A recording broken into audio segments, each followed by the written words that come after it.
Buenos días. Empezamos esta sesión sobre el siempre inquietante tema de las infecciones en los dispositivos implantables. Me llamo Benito Herreros, trabajo en el Servicio de Cardiología del Hospital Río Ortega de Valladolid y mi comoderador es el doctor Javier Alzueta del Hospital Virgen de la Victoria de Málaga. Y para no demorar mucho los tiempos, porque llevamos un poco justos, vamos a empezar con la primera presentación sobre el estudio microbiológico de estas infecciones. La presentación la realiza el doctor José Luis Mostaza Fernández del Hospital Universitario de León.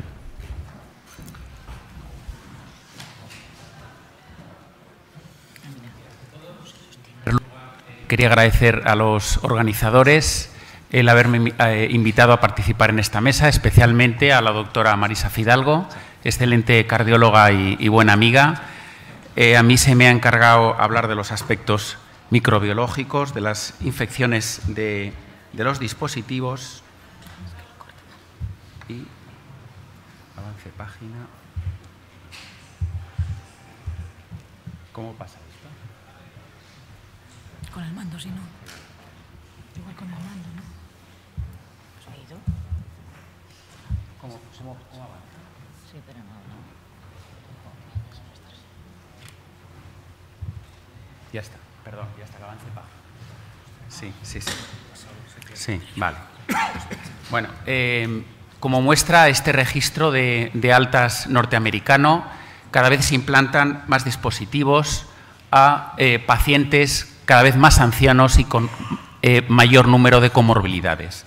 Y este aumento en el número de la edad, pacientes cada vez más ancianos con más comorbilidad es probablemente la causa de que esté aumentando la incidencia en los últimos años de infecciones en dispositivos electrónicos intracardíacos. Pero el riesgo de infección no es lo mismo a lo largo de la vida del dispositivo. Durante los primeros meses es mucho mayor, como se muestra en este trabajo de Taiwán, y esto es debido a dos motivos. En primer lugar, porque la mayor parte de las infecciones se producen en el momento de la implantación, y en segundo lugar, porque pasan varios meses desde que se implanta el dispositivo hasta que la cubierta fibrocolágena envuelve completamente el dispositivo, y en estos primeros meses es más vulnerable a que bacteriemias transitorias puedan colonizar el dispositivo.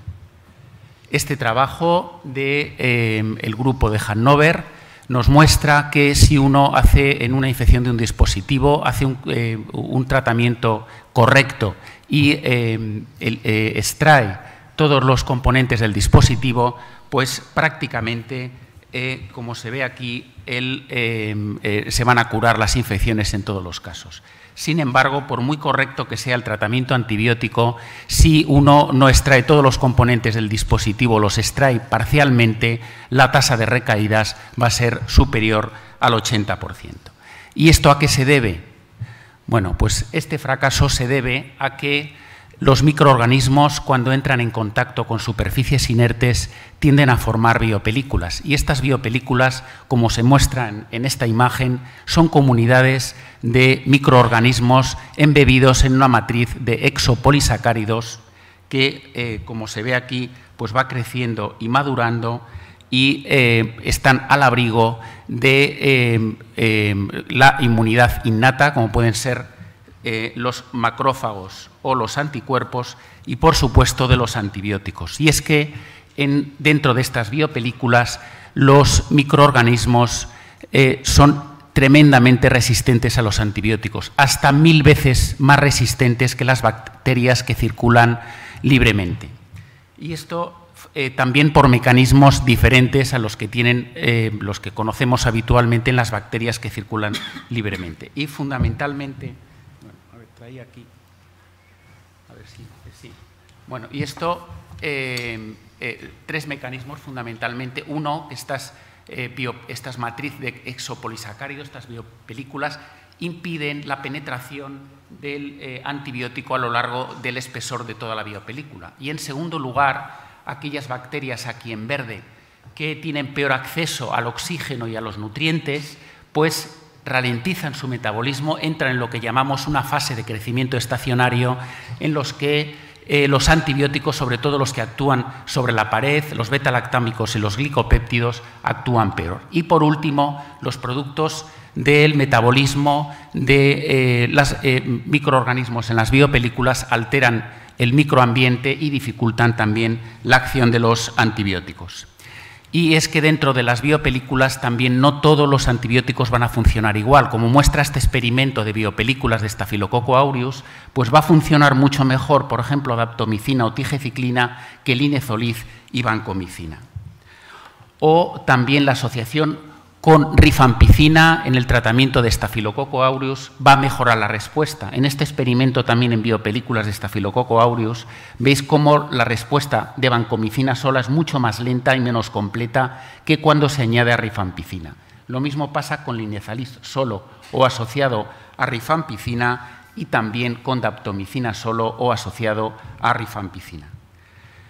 La etiología de estas infecciones pues, va a depender, lógicamente, de la patogénesis. Y esto es, como decíamos antes, que la mayor parte de las infecciones, aproximadamente el 85%, se van a producir por contaminación en el momento de la implantación. Y va a ser, lógicamente, por la flora cutánea, fundamentalmente gram positivos, especialmente estafilococos.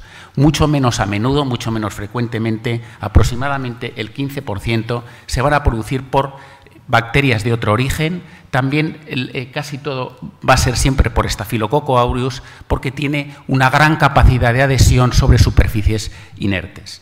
Y no va a ser lo mismo, como decíamos antes, cuando todo el mecanismo está ya protegido por la cápsula, que el riesgo va a ser en torno a un 40%, que en las primeras semanas o primeros meses que se va en una bacteriemia de otro origen por Staphylococcus aureus se va a contaminar casi seguro, a infectar casi seguro. La clínica va a depender también del tipo de microorganismo. Si este microorganismo es muy virulento, como el Staphylococcus aureus, el periodo de incubación va a ser muy corto, de pocos días, y la clínica muy abrupta, muy espectacular. En segundo lugar, si es un microorganismo muy poco virulento, como es el caso de los Staphylococcus coagulasa negativo, el periodo de incubación va a ser mucho más largo, incluso superior al año, y la clínica más solapada, difícil de diagnosticar. ¿Cuál es el espectro antibacteriano? Pues prácticamente cualquier microorganismo puede infectar un dispositivo, aunque algunos de ellos, por su capacidad de pegarse, de adherirse a superficies, lo van a hacer con mucha más facilidad. El espectro habitualmente es este, se ha corrido un poquito la diapositiva, lo siento, aproximadamente 3/4 partes de las infecciones van a estar producidos por el género estafilococo, 2/3 van a ser coagulasa negativos, 1/3 Staphylococcus aureus. Bacilos gram negativos mucho menos, en torno al 15% de los casos, y las infecciones polimicrobianas en torno al 5-10% de los casos, y van a ser cultivos negativos en torno al 10-15% de los casos. Algunas de las series con más casos que hay publicadas, pues el espectro antibacteriano se repite el que acabo de comentar. Este es el de la clínica Mayo, que veis que aproximadamente el 40% son Staphylococcus coagulasa negativo, otro 30% es el aureus, cultivos negativos en torno al 7% y polimicrobianas el 7%. Otras series pues van a repetir más o menos este patrón de espectro microbiano, como es esta de la Cleveland Clinic, o esta de Houston, o esta de Miami, que es más moderna y prospectiva. ¿Qué pasa en España? Bueno, pues en España hay una publicación muy reciente de endocarditis derechas en el que incluyen 65 casos de endocarditis asociadas a dispositivos y, como veis, pues también se repite el espectro: 58% coagulasa negativos, 34% Staphylococcus aureus, cultivos negativos en torno al 8%. Muy importante recordar que, según el estudio EPINE de infección nosocomial, en nuestro país en torno a 1/3 de los Staphylococcus aureus van a ser resistentes a la meticilina y en torno al 70% de los coagulasa negativos. Y esto habrá que tenerlo en cuenta a la hora de poner el tratamiento empírico. Si los cultivos son negativos, la causa casi siempre va a ser que han recibido tratamiento antibiótico previo, pero también debemos de pensar en microorganismos atípicos o difíciles de cultivar. Y aquí pongo un ejemplo de una publicación reciente de La Rioja en la que comunican los primeros 2 casos de endocarditis por fiebre Q en pacientes que tenían implantado un dispositivo. ¿Cuál va a ser el diagnóstico microbiológico? Pues para eso han salido recientemente, en las últimas semanas, unas guías británicas del diagnóstico y del tratamiento de estas infecciones, y también la Sociedad Española de Enfermedades Infecciosas y Microbiología ha dado también unas guías respecto al diagnóstico microbiológico. Se va a basar este diagnóstico en 2 patas, los hemocultivos y las muestras del dispositivo. Es importante enviar todas las partes del dispositivo, enviar también una biopsia del tejido de la cápsula y de las colecciones que pueda haber en el dispositivo. Importante no realizar una punción percutánea de las muestras. Si no estaba infectado, se puede infectar, y además el rendimiento es muy bajo. Y en segundo lugar, no se consideran muestras válidas las recogidas con torunda de exudados. Los hemocultivos, muy importante que se extraigan siempre antes de iniciar el tratamiento antibiótico. 3 extracciones es lo que se recomienda, pero más importante que la espaciación del tiempo es el volumen de sangre que extraigamos. El rendimiento va a ir muy ligado al volumen de sangre que extraigamos. En torno a 10-20 mililitros es la cantidad ideal. Y, lógicamente, si va a estar infectado alguno de los componentes endovasculares del dispositivo, la bacteriemia va a ser prácticamente fija, y si es una infección solo del bolsillo, en torno al 25%. Muy importante, una vez extraídos todos los componentes del dispositivo, iniciado el tratamiento antibiótico, repetir los hemocultivos 48-72 horas para ver si las cosas están yendo adecuadamente. ¿Qué técnicas microbiológicas debemos hacer? Pues se tiene que procesar en el laboratorio para Gram, cultivo de aerobios, anaerobios y hongos, y si eso es negativo, tenemos que investigar micobacterias, bacterias atípicas e incluso hacer estudios moleculares para que tienen mayor sensibilidad. ¿Se puede mejorar la sensibilidad de los cultivos convencionales? Pues según este trabajo reciente de la Clínica Mayo parece que sí. ¿Cómo? Pues sonicando los componentes del dispositivo, metiéndolos en este recipiente y en una bañera de ultrasonidos, que esta sonicación va a despegar estas biopelículas del dispositivo, las va a disolver en el medio de transporte, habitualmente Ringer lactato, y el cultivo de este medio después de la sonicación tiene, como veis, un rendimiento muy superior que las técnicas convencionales. También las técnicas moleculares aumentan el rendimiento de los cultivos. Y, por último, no sé si voy bien de tiempo. 3 minutos. ¿Me quedan 3 minutos? Te quedan 3 minutos. Bueno, pues entonces voy bien de tiempo. Quería comentar este escenario que se nos da frecuentemente en la clínica habitual, y es un paciente que tiene hemocultivos positivos, que tiene un dispositivo implantado, pero que no tiene signos de afectación local, ni del bolsillo, ni en el ecocardiograma tiene afectación del dispositivo. Y nos hacemos la pregunta de si está infectado o no el dispositivo. Esto otra vez va a depender, como decíamos antes, del microorganismo. La probabilidad de que esté infectado, si es un aureus, es muy alta por la capacidad de adhesión que tienen estos microorganismos a las superficies inertes. Si son otros microorganismos como gram negativos, pues va a ser la probabilidad mucho menor, inferior al 20%. Y quería comentar este trabajo, por último, también muy reciente, de la Clínica Mayo, en el que intentan dar respuesta a esta pregunta en el caso de bacteriemias por Staphylococcus aureus sin signos locales de infección del dispositivo, y hacen un estudio retrospectivo, y después del análisis multivariante encuentran que los predictores más potentes de infección del dispositivo en una bacteriemia encontrada espontáneamente, pues fundamentalmente es, curiosamente, ellos se encuentran más en marcapasos frente a desfibriladores.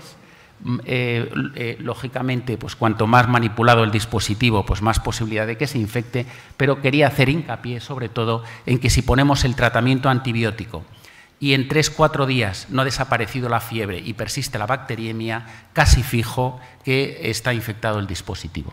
Y aquí ellos hacen un sistema de puntuación que, lógicamente, pues si tienen los 3 factores de riesgo, la probabilidad de que esté infectado es prácticamente por encima del 90%, pero lo más importante es que si no tiene ninguno de estos 3 factores de riesgo, la probabilidad de que se infecte es muy baja y lo recomendable sería poner tratamiento, no retirar el dispositivo y esperar a ver qué pasa. Y bueno, las conclusiones las vamos a dejar para la discusión si queréis comentar algún aspecto. Y nada más.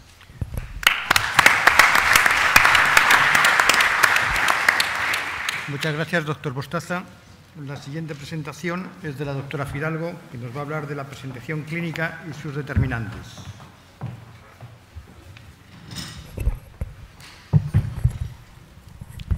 Buenos días a todos. Bueno, realmente me agradezco mucho también a José Luis que haya venido hoy. Les pido disculpas por esta fonía que tengo, que de verdad que ayer no salí. Y bueno, a mí me corresponde hablarles acerca de, bueno, sobre todo del estrés. Antes decía Xavier Sabaté que era la mesa del estrés. Yo no sé los demás, pero cada vez que pienso que uno de nuestros pacientes puede tener una infección, realmente el estrés es importante, no solo el mío, sino el de todo el equipo. Antes de empezar con la presentación, me van a permitir una licencia y es felicitar a la sección de arritmias y estimulación por esta magnífica reunión y, sobre todo, por el esfuerzo que hemos realizado todos, no solo las juntas, sino yo creo que los asistentes, la industria, para que esto pueda llevarse a cabo. Dicho esto, bueno, quería comentarles que la mayoría de los estudios en los que nos vamos a basar para, sobre todo en el tema que a mí me ocupa, son estudios retrospectivos, estudios registros y muy poquitos estudios prospectivos. Por eso, posiblemente, saben ustedes que no hay unas guías específicas de manejo de infecciones de dispositivos. Disponemos, sin embargo, de unas recomendaciones. Es que no se ve. Bueno, unas recomendaciones publicadas en el año 2009 acerca del explante de dispositivos, las competencias clínicas y otra serie de aspectos que se refieren tanto a pacientes con desfibriladores y marcapasos infectados como a pacientes que precisan explante por otros motivos.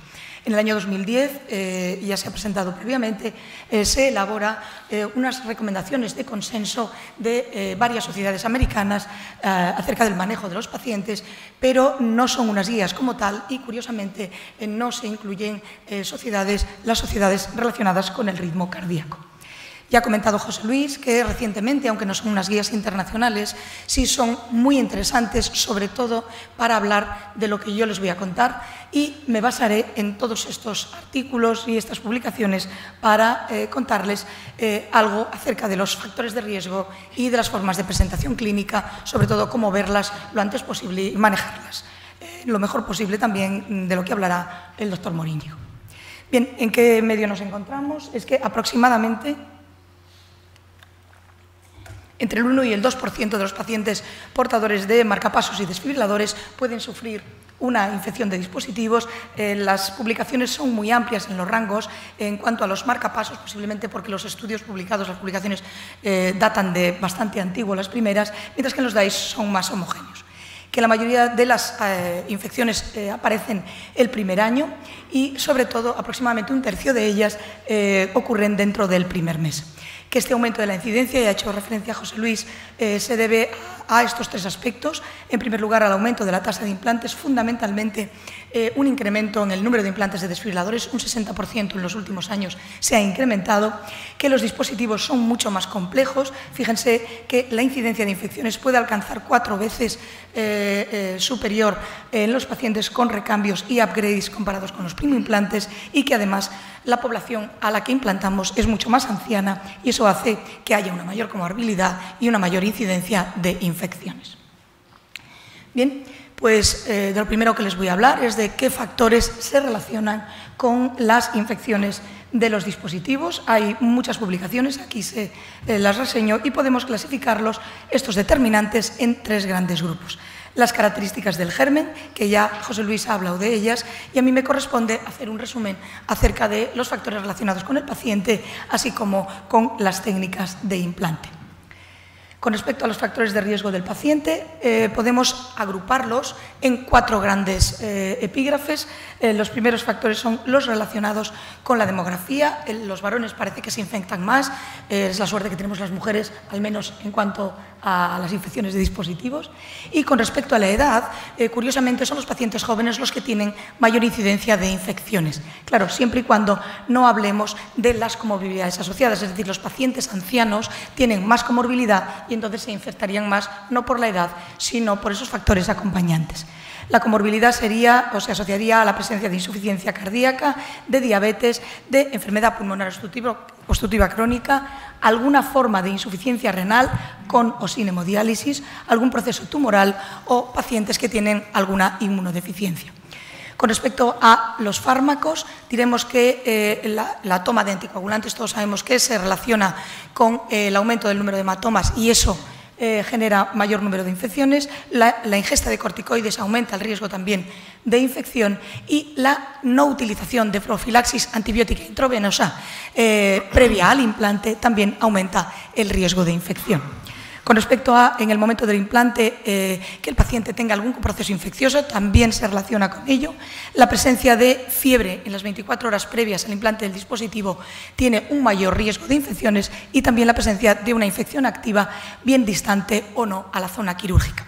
En negrita está señalada la ausencia de profilaxis antibiótica como un factor para llamar la atención acerca de que es un factor muy importante, sobre todo además porque se basa no solo en metaanálisis, sino también en estudios prospectivos y randomizados que han demostrado que la no utilización de la profilaxis antibiótica puede incrementar el riesgo de infección hasta en 5 veces si se compara con el de aquellos pacientes que sí se ha hecho una profilaxis.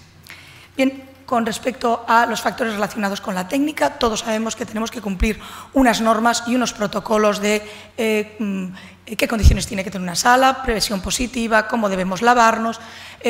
Como os digo, hay unos protocolos estrictos y sobre todo los que durante muchos años hemos escuchado con mucha atención al doctor Silvestre este tipo de recomendaciones.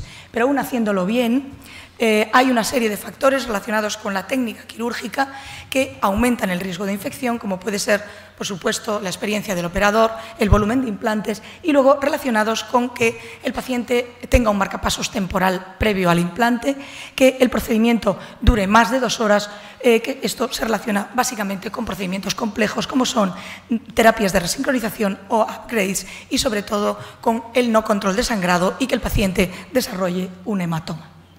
Los más consistentes desde el punto de vista estadístico serían, ya lo ha apuntado también José Luis, sería el número de cirugías previas, por supuesto, sobre el dispositivo, no cirugías de otro tipo, y también la complejidad de los procedimientos. Cuanto más complejos, más riesgo. Bien, hace 15 días publica Nielsen, el del grupo danés, pues un resumen de todos estos datos que les estoy comentando y hace un resumen de la literatura interesante. Fíjense, incluso resume el número de veces que tiene más riesgo de infectarse un dispositivo si cumple alguno de estos criterios. Por ejemplo, que haya que reintervenirlo precozmente, tenemos una probabilidad de complicación que puede llegar hasta 15 veces si se compara con alguien que no precisa una reintervención. Bien, terminada la primera parte de mi presentación, ahora me toca hablarles de la presentación clínica. Y quiero pedirles disculpas porque verán que fundamentalmente la mayoría de las fotos que yo les voy a presentar se relacionan, están extraídas de la literatura. Gracias a Dios por 2 motivos. Uno, porque nosotros tenemos pocas infecciones y 2, porque cuando las tenemos el grado de estrés es tan grande que lo primero que se nos ocurre no es hacer una fotografía, sino pues, tratar al enfermo y sacarle unos antibióticos, unos hemocultivos previos. Bien, con respecto a la forma de presentación clínica, decir que tenemos que definir el tipo de proceso que tenemos, en qué fase estamos para decidir una actitud terapéutica, que hay 5 tipos de presentación clínica en general. La primera de ellas es la inflamación posimplante, que se caracteriza porque hay un enrojecimiento sin signos de infección que ocurre en los 30 primeros días, que la mayoría se curan quitando o eliminando el desencadenante. Fíjense ustedes, esto es una reacción alérgica a la clorexidina, no es una infección, o esto es una reacción alérgica a un apósito concreto en este paciente, que incluye también los abscesos puntada, generalmente relacionados con que el reabsorbible se da muy superficial y si se elimina no necesita tratamiento antibiótico. El segundo tipo de infección sería una infección no complicada de la bolsa, que incluiría celulitis difusas, exudado purulento más grandes que el absceso puntada, dehiscencia de las heridas, exposición del generador en algún punto y también un absceso con o sin fístula, como ven en estas imágenes. Las características de este tipo de infección, diremos que no hay que olvidar que aunque las inflamaciones que les he presentado antes se suelen curar, hay que vigilarlas porque a veces es un signo previo a una infección, que este tipo de afectaciones no se asocian a signos de afectación sistémica y por lo tanto su tratamiento es diferente, y que recordemos que la piel adherida a la bolsa es un signo de infección y de nada nos serviría el ampliar la bolsa si no tratamos toda la infección de ese dispositivo. Que cuando el generador o el electrodo contactan con la piel, eso significa una infección y esos generadores y electrodos no se deben reutilizar, puesto que estarían contaminados. Bueno, creí que no se veía. Este es la siguiente forma de presentación clínica, sería una infección complicada de la bolsa. También les pido disculpa por las imágenes, son datos del año 2002 y si se van fijando les voy contando la historia. Fíjense en el electrodo que aparecerá ahí una gran verruga. Este es un paciente que se puso un dispositivo VDD, se fue a su centro de salud a retirar los puntos y el paciente cuenta 3 meses después cuando lo envían que, que había una zona que tenía una costra, que se la quitaron y que comenzó un proceso de limpiezas en no se sabe muy bien qué condiciones, con mosquitos, con drenajes, con gasas, con distintos ciclos de antibiótico y finalmente 3 meses después lo mandan porque se le hincha el brazo, pero nadie había reparado en esto. Lo que se hizo fue, pues el protocolo habitual y si se fijan ahí esta verruga, sobre el electrodo de marcapasos. Entonces nosotros no teníamos cirugía cardíaca y el doctor Silvestre explantó ese sistema y posteriormente se implantó contralateral. Las características de este tipo de infecciones son las mismas que la infección, las mismas características que la infección no complicada, pero además tenemos signos de infección sistémica y pruebas complementarias positivas, hemocultivos o electrodo. Y ya la última forma de presentación sería la infección del electrodo o bien de una válvula cardíaca, habitualmente sin visualización de afectación de la bolsa, aunque posiblemente lo ha tenido. Si no tenemos afectación de la bolsa, el diagnóstico es difícil porque hay que pensar que es un paciente portador de un dispositivo. La asociación de la infección de la bolsa con el electrodo, en la literatura los datos publicados oscilan entre el 6 y el 58%, generalmente por los criterios utilizados a la hora del diagnóstico, y que la presencia de una bacteriemia sostenida por estafilococo en un portador de un dispositivo, de un marcapasos o un desfibrilador, puede asociarse hasta en un 45% con una infección. Es un problema porque no tienen signos específicos de infección, más que los relacionados con la infección sistémica, es decir, fiebre, escalofríos, etcétera, etcétera, y los datos de laboratorio, como la proteína C reactiva estará elevada, son sensibles, pero son muy poco específicos. Además, muchas veces se puede presentar como una infección a distancia, es decir, nos encontramos un paciente con una neumonía, con una embolia pulmonar o con una osteomielitis y la única suerte es que la incidencia de shock séptico es muy baja, es menor del 10%. Bien, ¿cuándo sabremos que hay un diagnóstico de infección de electrodo sin afectación de la bolsa? El diagnóstico cierto sería en un paciente con signos y síntomas de infección sistémica sin afectación de la bolsa y con vegetaciones mediante el eco y un criterio microbiológico de Duke, o bien con los signos y síntomas y un cultivo positivo para el electrodo, y sería un diagnóstico solo posible en el caso de que tengamos síntomas de afectación sistémica o bien vegetaciones sobre la válvula sin criterio microbiológico o criterio microbiológico sin afectación de la válvula. Las herramientas de las que disponemos para el diagnóstico son, por supuesto, la clínica. Como decían en la mesa de síncope anterior, no olvidemos nunca que hay que pensar que un paciente portador de un marcapasos desfibrilador con síntomas de infección sistémica hay que asegurarse de que no tiene afectación el dispositivo, que disponemos de métodos radiológicos como la placa de tórax, generalmente para ver las consolidaciones pulmonares, el TAC torácico si hay un TEP o sospechamos un TEP, y luego tenemos el PET-TAC torácico, que no sería útil para el diagnóstico de una infección sistémica. Solamente se ha utilizado en ensayos clínicos, sí podría confirmar la infección de la bolsa en el caso de sospecha clínica, pero posiblemente no sería necesario porque hay otras técnicas de diagnóstico. Respecto a los hemocultivos, ya lo ha dicho el doctor Mostaza, debemos recordar los que vemos los dispositivos, no los que ven la infección, que hay que extraerlos antes de iniciar el antibiótico, que si son negativos eso no excluye la infección sistémica y que es importante realizar hemocultivos post-explante, no tanto para saber cuándo implantamos el siguiente dispositivo, sino para ver si la infección está controlada o no. Bien, el patrón oro es, por supuesto, el ecocardiograma, fundamentalmente el eco transesofágico. Fíjense que su sensibilidad diagnóstica ronda el 96% cuando es positivo, al contrario que el transtorácico, que es bastante más baja, pero el transtorácico se suele hacer previamente y nos da otros datos como la función ventricular o la presión pulmonar. Que su indicación sería si hay un diagnóstico de sospecha o de certeza de infección de la bolsa con los signos sistémicos, si el paciente es portador de un dispositivo y tiene hemocultivos positivos para estafilococo gram positivo y que deberíamos repetirla o tras el explante o para ver la evolución de un eco positivo previo al explante o si persiste la sospecha con el eco transesofágico negativo. Estoy terminando ya.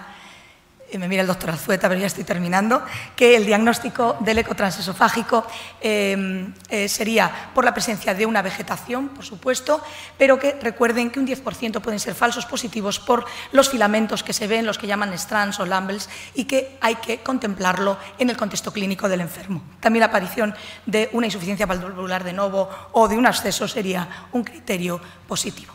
Bueno, hay una estrategia diagnóstica que seguramente, sobre todo dirigida al tratamiento, y decirles que cuando un paciente tiene una inflamación posimplante, lo primero que hay que hacer es, en el caso de que lo veamos en un centro en el que no se siguen dispositivos o no se implantan, si se sospecha que es una inflamación, no una infección, es remitirlo cuanto antes, sin antibiótico, al centro de referencia para que podamos tomar los hemocultivos y tomar la decisión correspondiente. Pero nunca, como ya ha dicho José Luis, por favor, no está indicada la punción de la bolsa, porque si no está infectada podríamos contaminarla y además el rendimiento de esa punción es muy bajo, y que si hay infección de la bolsa o solo una sospecha del electrodo de la válvula, que lo que tenemos que valorar es la situación clínica del paciente para decidir el número de hemocultivos y el momento de sacarlos y la urgencia del eco transesofágico.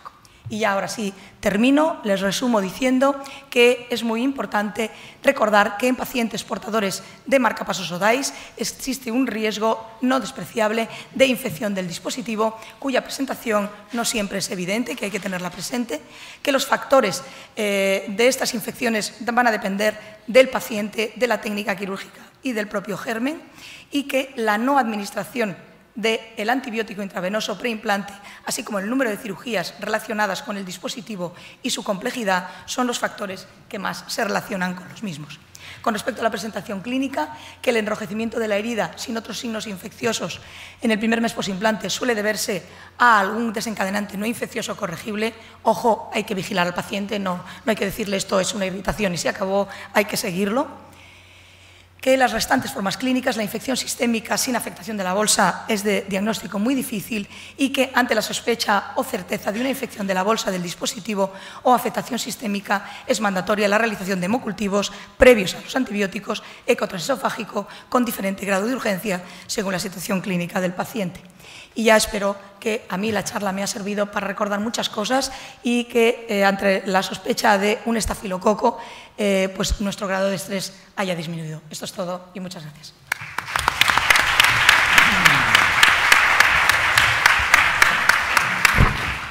Muchas gracias, doctora Fidalgo. La siguiente presentación sobre el tratamiento de estas infecciones la va a efectuar el doctor José Luis Moríñigo Muñoz, del Hospital Clínico Universitario de Salamanca. Buenos días a todos y muchas gracias por vuestra asistencia.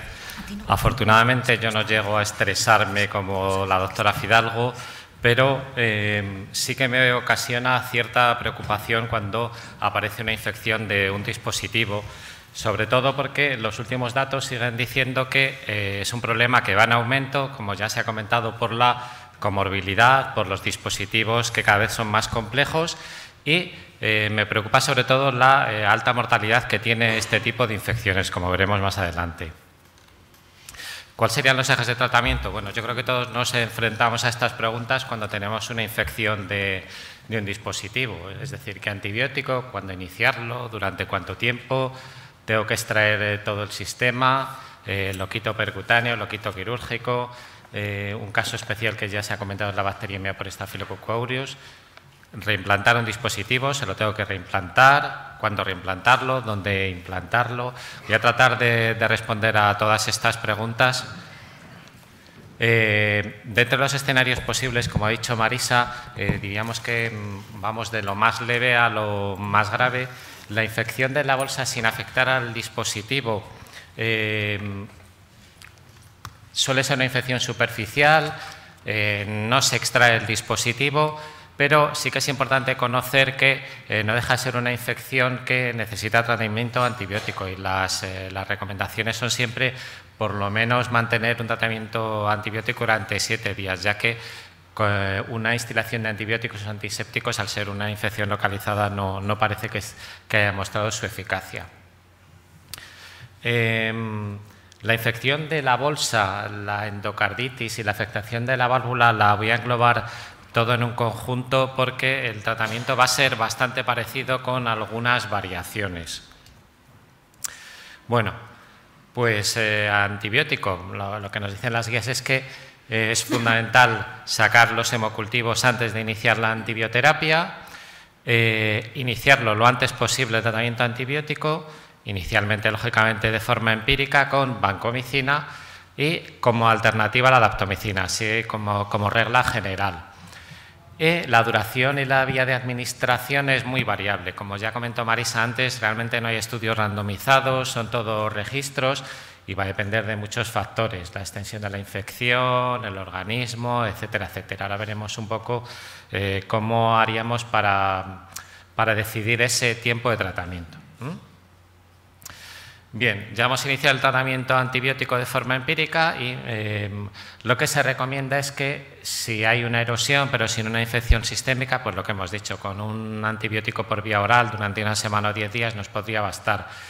Si la infección está localizada en la bolsa, ya es recomendable mantener el antibiótico por lo menos 2 semanas.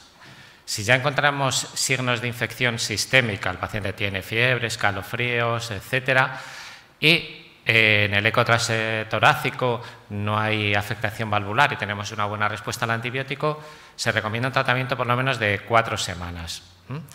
Ya si empezamos a tener casos más complicados, como es el hecho de tener endocarditis o que no es posible extraer el sistema, el tratamiento recomendado es por lo menos 6 semanas y que sea intravenoso.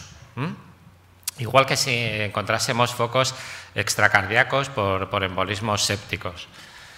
Lógicamente, si todos estos tiempos hay que alargarlos si después de iniciar una antibioterapia empírica nos llega un cultivo que no es sensible, de un germen que no es sensible a ese antibiótico. Lógicamente hay que poner en marcha otra vez esos tiempos. Bueno, quizá la decisión más importante, yo creo que el tratamiento antibiótico está bastante estudiado, pero el problema viene con la extracción del sistema, que es lo que yo creo que es a lo que nos enfrentamos todos. La pregunta es, ¿hay que extraer a todos el dispositivo? Bueno, pues si ven aquí que esta diapositiva ya la he comentado anteriormente, lo que vemos es que si se extrae completamente la tasa de curación es muy alta, pero si no se extrae, la tasa de reinfección es muy importante. Pero bueno, podríamos decir, bueno, se reinfecta, vamos a darle otro ciclo de antibióticos, vamos a extraerle. El problema es que la mortalidad es muy elevada en pacientes a los que no se quita el dispositivo, de tal forma que prácticamente duplica con respecto a los casos en los que le quitamos el dispositivo. Nos encontramos con mortalidades, como veis en este trabajo, pues casi cercanas al 60% en aquellos casos en los que no explantas el dispositivo y además tienes una endocarditis asociada. Sí que es cierto que en los casos en los que no hay complicación grave como sea endocarditis o afectación de válvulas, la mortalidad es menor. Pero, como comentaba anteriormente, no deja de ser muy alta. Aquí en este otro trabajo, otra revisión que tenéis, vemos los índices de mortalidad en los que nos estamos moviendo, pues como norma, así como en este grupo en general tuvieron una mortalidad del 15% en infecciones de dispositivos y el grupo que menos mortalidad tuvo fue aquellos a los que le quitaron inmediatamente el dispositivo y el electrodo, de tal forma que si dejaban el dispositivo o dejaban los electrodos, encontraban mortalidades de un 35% a un año. Y fijaros que en pacientes que son de alto riesgo, si no quitas el dispositivo, las mortalidades llegaron hasta un 60%. Es decir, es fundamental la retirada precoz y total del sistema, porque si no nos vamos a encontrar con que multiplicamos por 3 veces la mortalidad. Bueno, como hemos dicho, hay que retirar el sistema lo más temprano posible y, muy importante, independientemente de esas 3 situaciones que he comentado inicialmente. Infecciones de la bolsa, lo que ha comentado Marisa, si el dispositivo está asomando fuera, eso está infectado, seguro. Si tenemos una celulitis subcutánea, pero que afecta a la bolsa también, desde luego si hay una endocarditis, y un caso un poco especial es cuando nos encontramos con una bacteriemia por estafilococos. Ya se ha hablado anteriormente que el problema que tenemos con la bacteriemia es que en un porcentaje alto de pacientes es secundaria al dispositivo, pero es muy difícil identificar esa situación. De tal forma que en distintos estudios han tratado de buscar predictores independientes con análisis de regresión logística y en la mayoría de ellos, bueno, pues encuentran que si eres portador de un desfibrilador o tienes una prótesis valvular, eres un paciente de más riesgo de que esa infección por estafilococo venga del dispositivo. También, como se ha comentado, si hay más de un procedimiento y si la implantación ha sido en los 3 meses previos. En el trabajo que comentó el doctor Mostaza, en el que se explica que si la duración es de más de 4 días de bacteriemia, no responde al antibiótico, sigue con infección, parece que es un predictor independiente. Curiosamente, recargo lo que ha dicho él. En este último trabajo que está publicado hace muy poquito, en vez de ser los portadores de DAI, ellos encuentran que es el hecho de ser portador de marcapasos lo que incrementa las probabilidades de Staphylococcus aureus, pero en otros trabajos que ya había revisado anteriormente era el ser portador de DAI lo que aumentaba el riesgo. Lo que sí parece claro es que, bueno, yo creo que cuanto más complejo es el dispositivo, más riesgo de que se infecte va a haber. Bueno, y llegamos a la hora de decidir cómo extraer el electrodo. Con una tracción simple yo creo que bueno, prácticamente todos vamos a ser capaces. El problema es saber cuándo vamos a poder extraer el electrodo simplemente tirando.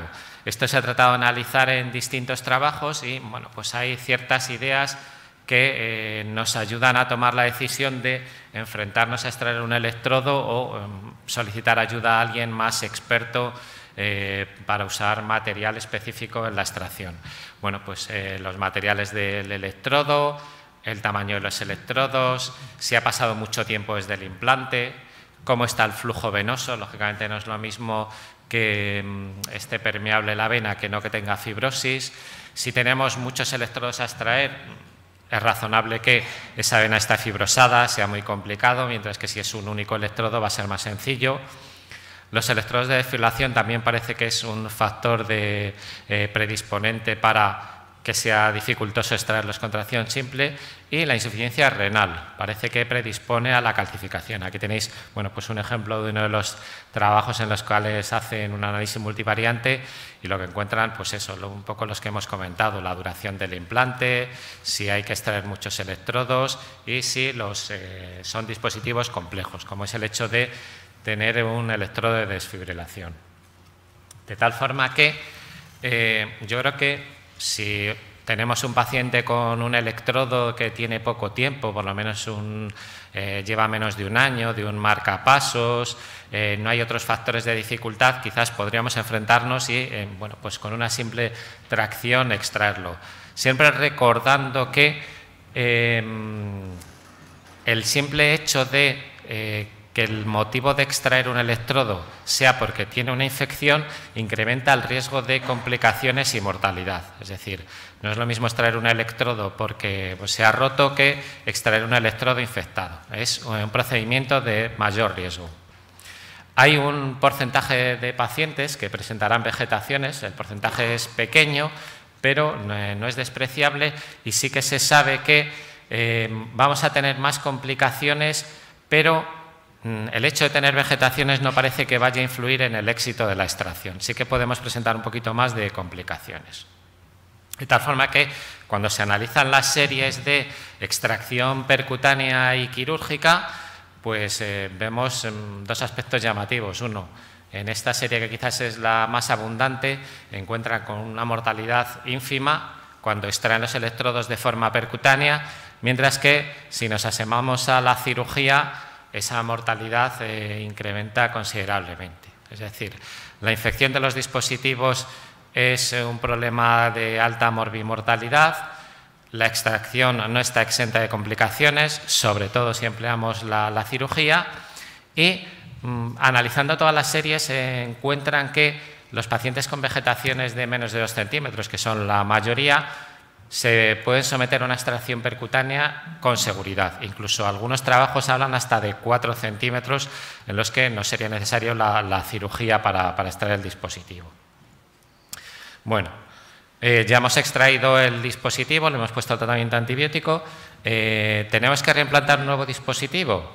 Pues siempre hay que valorar si lo necesita, ya que hasta 1/3 de pacientes podemos encontrar que podemos excluirlos de un nuevo implante, porque no fue incorrecta la indicación inicial, no presenta la patología que tenía, no ha usado el dispositivo prácticamente, o hay un cambio en su situación clínica y pronóstica.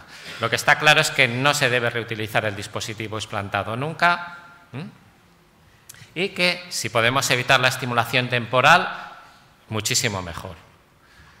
¿Cuándo tenemos que reimplantar el dispositivo? Bueno, pues si es una infección de la bolsa no complicada y tenemos los hemocultivos negativos durante 72 horas, podemos implantar un nuevo dispositivo sin mayor problema, siempre contralateral, salvo que sea imposible. Si ya nos encontramos con hemocultivos positivos, tenemos que esperar más tiempo, hay que asegurarse que 72 horas, por lo menos después del último cultivo negativo, para poder implantar un nuevo dispositivo.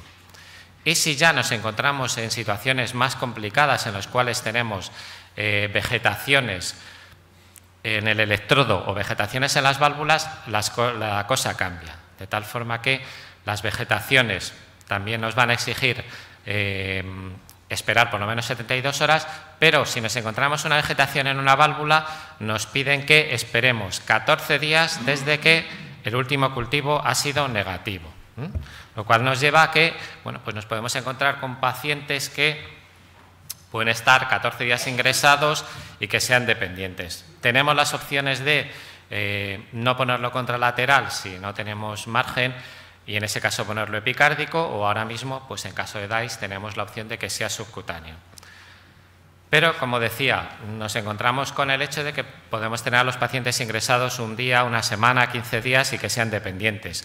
Lo habitual es que se ponga un electrodo transvenoso, pero bueno, como curiosidades he encontrado algunos grupos que ponen un electrodo nuevo con un marcapasos nuevo, se lo dejan ahí de forma subcutánea y tienen buenos resultados por la comodidad que supone que el paciente no está fijo al electrodo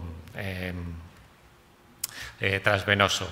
Incluso algunos lo reimplantan contralateral el mismo día con buenos resultados. Y finalmente nos encontramos con la situación que no queremos nadie, que es que no somos capaces de extraerlo o que es un paciente que hay mucho riesgo para la extracción. Bueno, pues por lo menos hay que extraer el dispositivo. Si no es necesario no reimplantar un dispositivo, aún así vamos a tener baja tasa de curación. Colocar un electrodo temporal y reimplantar contralateral tras ausencia de signos de infección es otra opción. Vamos a tener también una alta tasa de reinfección. Hay que ponerles una antibioterapia 6 semanas vía intravenosa y con esto también vamos a tener alta tasa de reinfección. Es decir, no tenemos ninguna solución buena para estos pacientes. He encontrado trabajos que proponen diversas técnicas, como son la antibioterapia a largo plazo, doble drenaje, irrigación con antisépticos, sistema de evacuación al vacío, con las cuales han tenido buenos resultados, pero son series de muy pocos pacientes que yo creo que, bueno, pues no deja de ser casi una cosa experimental.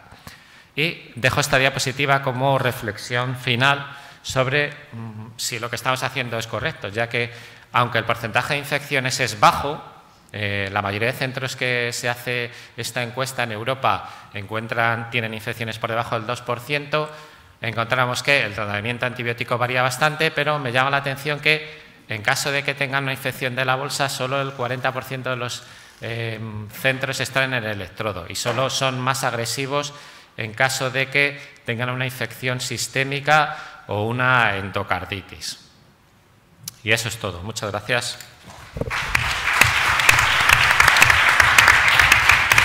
Muchas gracias, doctor Morínigo.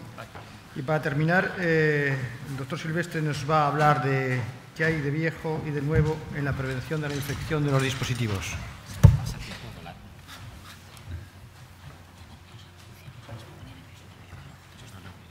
Bueno, muchas gracias agradecido a la organización, primero por la iniciativa que han tenido en unificar estas dos secciones, y me parece que ha sido un éxito y una buena idea. Y en el segundo, por dar las gracias por permitirme participar activamente en esta mesa. En cuanto a los dos temas, el tema de la mesa y el tema que me ha correspondido, comentar que el tema de la mesa yo lo modificaría. Estoy con el doctor Morínigo. El qué estrés cuando hay una infección, vamos a quitarnos de encima y vamos a decir, qué preocupación. Y tenemos que estar preocupados porque ¿qué hemos hecho mal para que esto se infecte? No estresarnos, sino preocuparnos para solucionar lo que no hayamos hecho bien.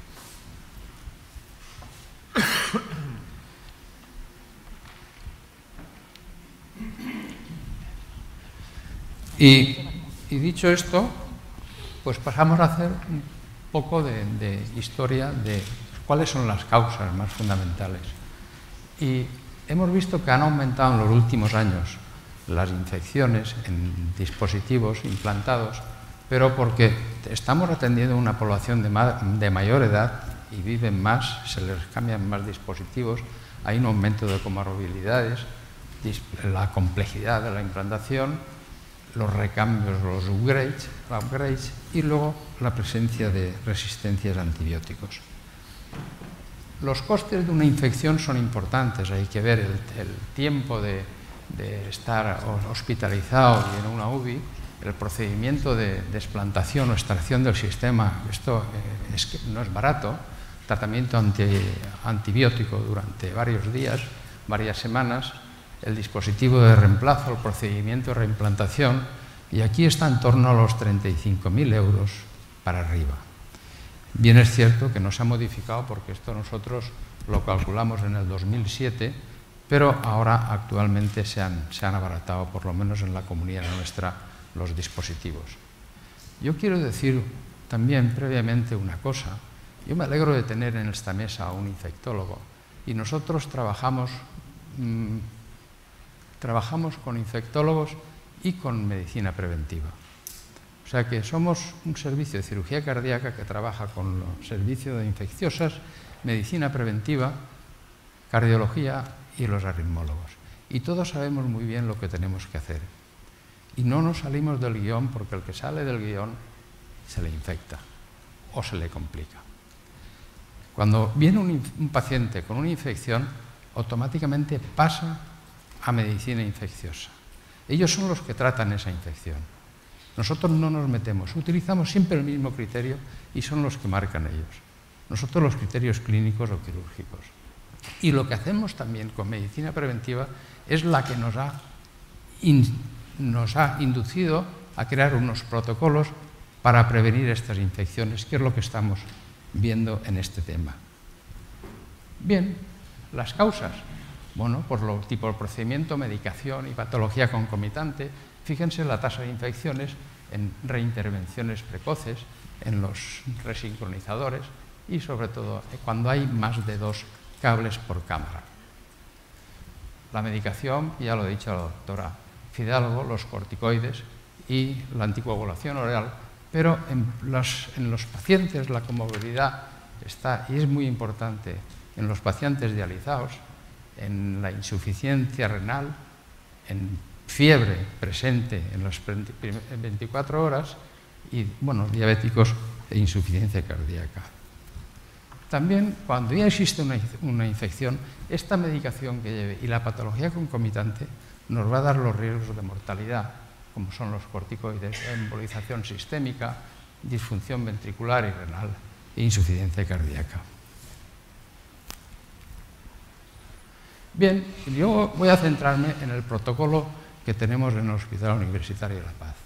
Y son las recomendaciones para prevención de la infección en localización quirúrgica. Empezaremos por la higiene prequirúrgica. La prevención no comienza en el quirófano, comienza antes de quirófano o antes de ingresar al paciente. Hacemos una descolonización orofaríngea con hexetidina para descontaminar las fosas. No, esto no es este. Y luego una descolonización nasal con muciporina. Estas dos tienen una evidencia 1. Dicen, qué tontería, ¿no? Pero esto es complicar la cosa. Nosotros intervenimos a pacientes que están despiertos, que están hablando, que están tosiendo, estornudando y no llevan mascarilla. Y son los factores de contaminación más importantes. Objetivos, pues evitar transmisión de los organismos, esto está clarísimo. Entonces, vamos a basarnos en el CATS, corte de vello, preoperatorio, profilaxis antimicrobiana, normotemia durante la intervención y normoglucemia. Y estos dos factores son muy importantes. Siempre veremos que un paciente cuando está en la mesa de quirófano siempre dice, qué frío tengo, esto es fatal. Bien, la edad no la podemos modificar, eso está claro, es lo que hay. Ahora, el control de la glucemia es importante y debemos hacerla. No debemos intervenir a un paciente que tenga disparada la glucemia y procurar que esté en cifras normales previamente a la cirugía y posteriormente a la cirugía. Y, además, dejar de fumar dentro de los 30 días anteriores, porque esto es un impedimento para la cicatrización y es un favorecimiento de infecciones. El controlar la glucemia es importante porque, fíjense en este gráfico, disminuye la quimiotaxis, la fagocitosis y la destrucción bacteriana. Quiere decir que estos bichos se van a encontrar mucho más cómodos y van a proliferar. Controlar la normotermia. Fíjense en los estudios que se han realizado, un 6% de infecciones frente a un 19% cuando hay hipotermia en quirófano. Y esto es fácil de hacer porque hay unas mantas con aire caliente que se deben utilizar y evitar esta hipotermia. En cuanto a medidas prácticas también, el rasurar. Hay veces que rasuran al paciente y parece que les haya pasado un gato por en medio. Y esto es peligroso. Esto es incitar a toda la flora que hablabas antes, de que la contaminación es de la piel. Nosotros, si hace falta, rasuramos. Si no tiene pelitos por ahí, no rasures. Y si rasuramos, lo hacemos en quirófano con maquinillas eléctricas. Hemos abandonado las cuchillas de afeitar. Lavar y limpiar la piel. Bien, nosotros hemos abandonado el betadine. Utilizamos siempre clorhexidina. Creo que tiene una mayor acción antiséptica y mayor duración sobre todo de los efectos. En cirugía, y esto lo utilizamos en cirugía cardíaca y en cirugía para dispositivos. Se empezó con clorhexidina en el 2008, empezamos estos protocolos, pero al cabo de un año o dos, ¿qué pasó? Que tú cuando pintas con betadine ves perfectamente dónde has pintado y si te has dejado una zona sin pintar. Se volvió al betadine. Aumentaron las infecciones, que habíamos disminuido en un 30%, y aumentaron las infecciones. Volvimos a la clorhexidina y se redujeron las infecciones. Estoy presentando la experiencia nuestra. Bien, la profilaxis, pues está claro que han dicho qué bichos son los más frecuentes. y es prevenir esto. Bueno, hay una higiene de manos quirúrgica. Nosotros ya no utilizamos el cepillo desde hace muchos años.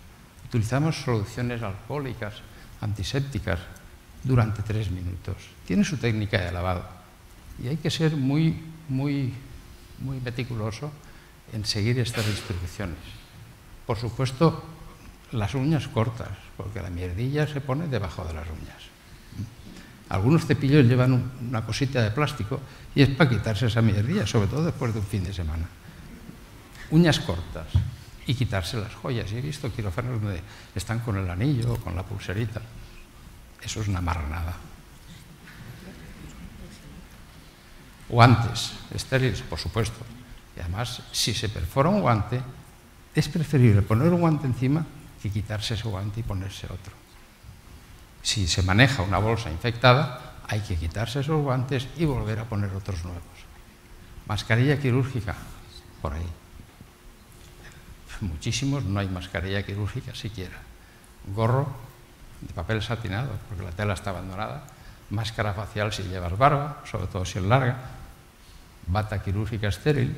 Parece una perogrullada, pero es que no hay que contaminarse. Y calzado específico para quirófano. Y luego, en cuanto al comportamiento quirófano, las puertas deben estar cerradas, jamás abiertas. Reducir el tránsito del personal. Entran, salen, buscan. No está el material dentro.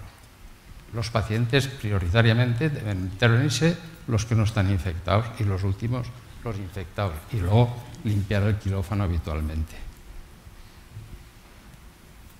Lo que decíamos de la profilaxis antibiótica, realmente solo tiene efecto cuando hay pacientes de alto riesgo, que son estos, y cobertura a los gérmenes más frecuentes.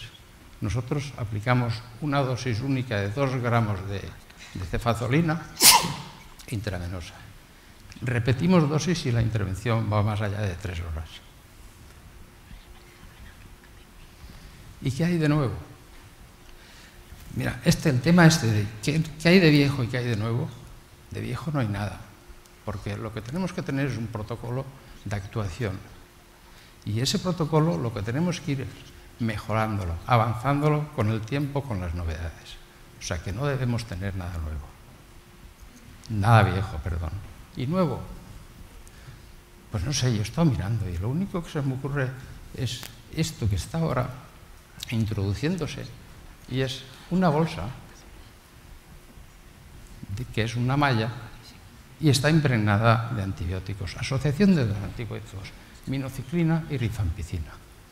Esta bolsa se mete dentro del marcapasos y los cables libera estos 2 antibióticos durante una semana y luego se va reabsorbiendo de forma que a las 9 semanas no hay nada.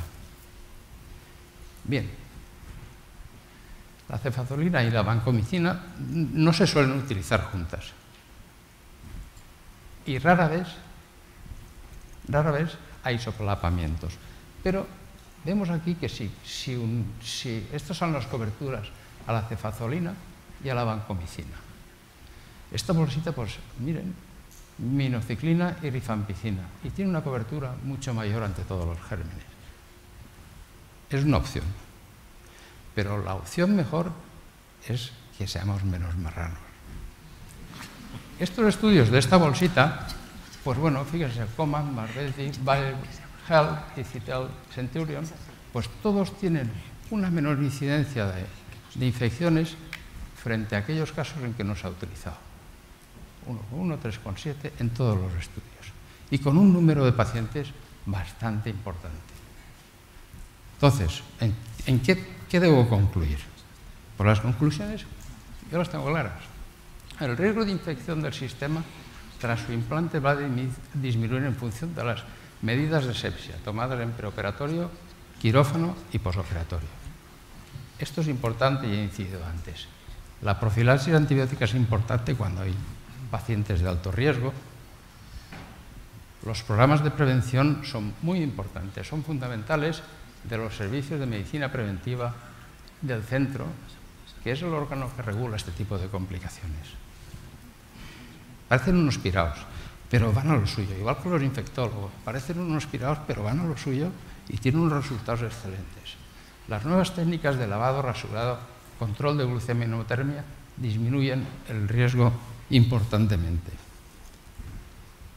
El cumplimiento de la normativa referente al acondicionamiento de quirófano, y hay muchos que no requieren, no tienen ni los mínimos requisitos, es muy, muy importante. Y luego, por último, mientras no se muestre lo contrario, toda infección es culpa nuestra. Olvidémonos de que ha rechazado el marcapasos. Nos ha rechazado a nosotros. Y creo que no hay nada más. Muchas gracias por su atención. Muchas gracias. Bueno, tenemos alrededor de unos 5 o 10 minutos de preguntas. Si no hay ninguna pregunta, yo tenía una pregunta para toda la mesa. Yo creo que la anticoagulación es uno de los caballos de batalla en los pacientes a los que hay que implantar un dispositivo, y que cada vez, con la aparición de los nuevos anticoagulantes, con que si heparina sí, heparina no, con que si puente sí, puente no, esto se ha ido, está en plena evolución y discusión. ¿Cómo estáis manejando la anticoagulación preoperatoriamente? Nosotros tratamos de evitar a toda costa la heparina puente, porque en nuestra experiencia es lo que más hematomas está. Ahora mismo los pacientes de alto riesgo directamente lo hacemos con anticoagulados con Sintrom, no se lo quitamos o se lo quitamos el día antes si el INR está muy alto. Nosotros realmente lo que da riesgo no es la heparina puente, sino la asociación de dos anticoagulantes, es decir, heparina más Sintrom. Nosotros hacemos lo mismo que vosotros. Los pacientes con un CHAS-BAS elevado lo hacemos con Sintrom, depende con un INR entre 2,5 y 3,5, depende del paciente, y los demás pues hacemos la práctica habitual, no suspendemos el Sintrom y hacemos terapia puente, pero sin asociar los dos fármacos, y tenemos una incidencia de hematomas bajísima, y entonces pues no, así lo hacemos. Nosotros suspendemos el Sintrom y lo sustituimos por heparina de bajo peso molecular. Si es antiagregantes, muchas veces no podemos retirarlos porque tienen un stent previo. Ahí sí que utilizamos pues, Flosil, que es un gel localmente para acelerar la cicatrización, la hemostasia, y tiene muy buenos resultados. Tenemos muy buenos resultados con antiagregación. Con los anticoagulantes orales no tiene ningún efecto.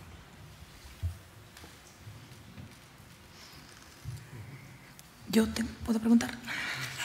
Quería preguntar, yo creo que a todos nos preocupa mucho, los dos José Luis han hablado de ello, y quería preguntarle sobre todo a José Luis Mostaza, cuando un paciente, mientras hacemos el diagnóstico del germen, viene con una infección, el doctor Silvestre se preocupa, yo me preocupo, me estreso y lo que quiero es quitarlo cuanto antes, pero mientras tanto, ¿qué tratamiento empírico? Es decir, nosotros sacamos el hemocultivo, pero queremos poner, el paciente está estable, queremos poner un antibiótico intravenoso. José Luis ha dicho que las guías recomiendan vancomicina, pero yo quería saber tu opinión, como siempre, porque siempre llamamos al doctor Mostaza y hacemos lo que él manda, por lo menos hasta tener el hemocultivo. Bueno, como efectivamente en principio el tratamiento, aunque cada vez tiene peor reputación la vancomicina, el tratamiento de elección en principio es vancomicina más un antibiótico para cubrir gram negativos, ¿no? Pues sobre todo si el paciente está malo, pues debemos dar una cobertura antibiótica amplia, ¿no? ¿Qué es mejor, vancomicina o daptomicina? Bueno, hay más experiencia y, lógicamente, más trabajos con vancomicina. Parece que tiene mejores propiedades farmacocinéticas la daptomicina y, en principio, utilizamos daptomicina pues, cuando hay alguna complicación a la vancomicina, como puede ser, por ejemplo, la insuficiencia renal. Y otra circunstancia en la que podemos utilizar daptomicina de entrada es si el paciente está malo, está séptico y en el hospital hay una incidencia alta de infecciones por Staphylococcus aureus meticilin resistente y con CMI y vancomicina por encima de 1. Si esta situación ocurre, pues de entrada ponemos tratamiento con daptomicina en vez de con vancomicina, o si tiene, por supuesto, si tiene insuficiencia renal, ¿no? O es la situación, no sé si te contesta. Sí, pero eso es cuando es precoz la infección. Cuando es tardía, que te aparece la infección al cabo de meses, incluso años, ¿es el mismo? Bueno, yo creo que en las infecciones de dispositivos, yo creo que no es muy relevante si la infección no es precoz o tardía, ¿no? Eso yo creo que se empleaba más en esa clasificación en el tratamiento de la infección de las prótesis articulares. En principio, las infecciones precoces, pues bueno, pues suelen ser por microorganismos más virulentos, y las infecciones tardías, en principio superior al año, habitualmente la etiología puede ser por microorganismos poco virulentos que han contaminado en el momento quirúrgico, lo comenté antes, estafilococo coagulasa negativo, o pueden ser por bacteriemias de otro origen, que el señor tiene pues, un forúnculo en la piel o tiene una infección urinaria, bacterias de otro origen que contaminan el dispositivo. Pero yo creo que en la práctica yo no haría una distinción para poner el tratamiento antibiótico si es precoz o es tardía. La distinción la haría a lo mejor si está malo y entonces hay que poner un tratamiento empírico de amplio espectro y rápidamente, o si no está tan malo y a lo mejor podemos esperar a sacar todas las muestras para que el rendimiento de los cultivos sea más alto y luego administrar un tratamiento. Yo la distinción la haría así. Bueno, pues si no hay ninguna pregunta en la sala, damos por concluida la mesa. Muchas gracias por vuestra asistencia y vamos a pasar ahora a la pausa café. Gracias.